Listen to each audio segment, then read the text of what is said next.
Epic recently announced something kind of huge. There are big changes coming to how the creative hubs are gonna work. And today I'm gonna talk about the good and potentially some of the bad things that could come from these changes. Previously, there was only like 5 matchmaking portals available, and then the 5 like normal featured portals. Last month, they upped it to like 10 matchmaking portals. They just announced that they're gonna up it to even more at 30 matchmaking portals. If you go to the announcements tab on the Fortnite Creative Discord, which everyone should totally be a part of, there's a lot of awesome stuff you can learn on the Creative Discord. You can even like find other players to build with. There's just a lot of good things on that Discord. And there's some trolls and bad things that happens there too, but that's how it is in any community. If you go to the Epic announcements tab, you're gonna see all the details about the new Creative Hub framework. Epic says right here, as the heart of our creative community, it's important to give players as many ways as possible to connect with the content you're making. When next week's Welcome Hub switches over, you'll notice even more portals where Fortnite players can find and enjoy your creations. Portals in the new Welcome Hub will include both top performing islands as well as featured content to expand the total number of portals over 30. And then they go on to explain how this is going to look. So each hub is going to have 4 distinct areas. Let me show you this little map that they released. So we've got our central hub here where you spawn in. There's the gold portal, which is where you can go and build your own maps. And you've got your party member portals, which is all very similar to what we've all experienced. But then up here at the top, you're gonna see some differences. So they have seasonal portals for stuff like Fortnite mares, contests they're doing, that kind of thing. You're gonna have your featured island portals over here, which is just your typical featured island portals that we're used to. But over here is where it's a little different. So they have these zones called the practice zone, the combat zone, and the fun zone. The practice zone includes like practice maps. You've got BR maps, you're gonna have box fights and zone wars. Basically maps where you can practice to get better at the battle royale section of Fortnite. The combat zone is gonna include stuff like gun games, free-for-alls, that kind of thing. And then the fun zone is gonna have stuff like prop hunts, hide and seek maps, mini game maps, that kind of thing. And then in the main part of the hub, they're gonna feature the actual top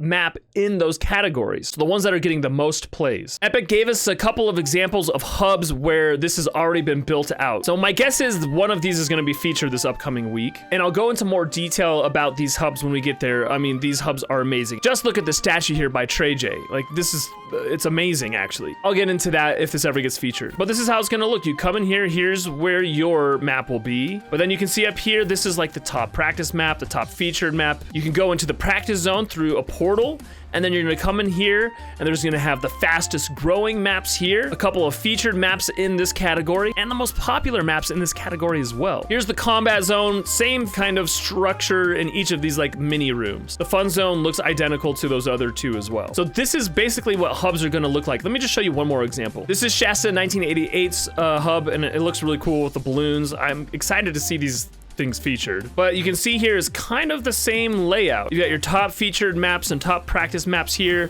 You can go into your practice zones where you're like in a barn here, but you see here's the most popular maps, the featured maps, and the fastest growing maps. This is super interesting to me, guys, and I think there's a lot of good with this, and there's some bad as well. So let's talk about it real quick. There are some real mixed feelings in the community about this, and I wanted to talk about some of the thoughts that other people have been having on this. One of the main concerns that people are expressing is that there's already not enough people matchmaking into portals. You'll go and matchmake into a portal, and you'll only really get in with like 1 or 2 other players in a map that's built for 16. Now, I've certainly had that problem in the past, and a lot of people have been complaining that in the actual month of October, it's been even worse. There's just less people playing. But a counter argument to that is that there's some maps like Tumble Lads, which has had millions and millions and millions of plays over the last couple of months. Now, that might be because Fortnite's just featured them front and center in every hub, and so all the players are going to that map as opposed to the other maps. So we don't really know. That is a very valid concern, that all these other maps that would usually get more players are going to get trumped by the featured maps that are in the main part of the hub. That people will really only play like these 4 maps here, and that most people won't go into the practice zone to see the fastest growing maps or whatever. And that the maps that are the most popular will always be there, gaining more and more popularity and players.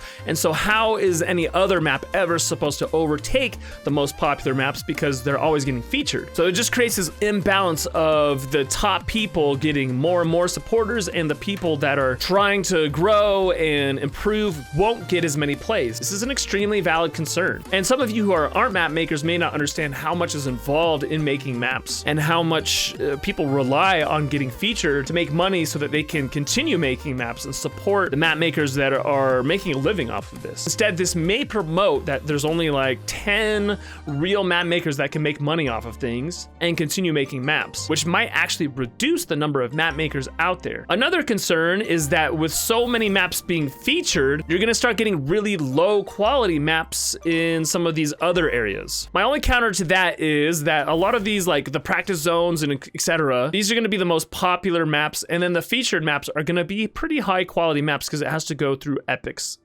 voting system. And the fastest growing maps, even if they're junky maps, well, they're growing and people are playing them. So there is that part of it. And I totally get those concerns, and I share some of those concerns. But the good part of this is I'm seeing that Epic is putting more effort into creative mode. I think they're seeing how many people are actually playing some of these maps. People are playing these maps in the millions and millions, like tens of millions of plays. And so Epic's taking notice, and they're putting more effort into testing how the player's experience is. So if a player comes into creative mode and they see a top BR map here and they matchmake into it and have a really awesome experience, they're way more likely to come back to creative mode and play more maps. They'll eventually get tired of this one that's featured here and then jump into the practice zone and find more maps. And then they're gonna come back later and say, oh wow, what are these other featured maps? And they're gonna jump in and play those. So in essence, what's gonna happen is a new person coming to creative mode is going to have a better experience and then stay longer and play more maps. So my real hope here is that Epic, seeing that creative mode has so much potential and that they're getting it ready so that they can promote it more. Creative mode's basically had zero promotion for the last year. Almost no marketing dollars. Yes, they have featured some maps and things like that, but for the most part, they've just promoted the stuff on their creative Twitter. My hope is that Epic, seeing how many people are actually playing it and preparing it for a big marketing push to get more players to come over to the game mode and to play maps. That way they can fill in all of these matchmaking portals, and then eventually what I hope is going to happen, that Epic's gonna actually implement a content browsing system so that people can find any map they want to play and not have to come through this interesting different experience in a hub. Although I love the hubs, guys, I would be sad to see them go. But I think the future of Fortnite Creative is in a content browser. And this feels like a baby step in that direction. So there you have it, guys. Hubs are changing for the foreseeable future. I'm excited to see what people come up with. Should be really interesting to see what happens in the future and how this helps everyone. As creative grows, all of us will grow. Yes, some of the people at the top are gonna get bigger faster, but rising tides lifts all of us. And that's what I hope to see. So it's okay to have these concerns, guys, but let's hope for the best here. I'm just glad to see that they're still paying attention to creative mode.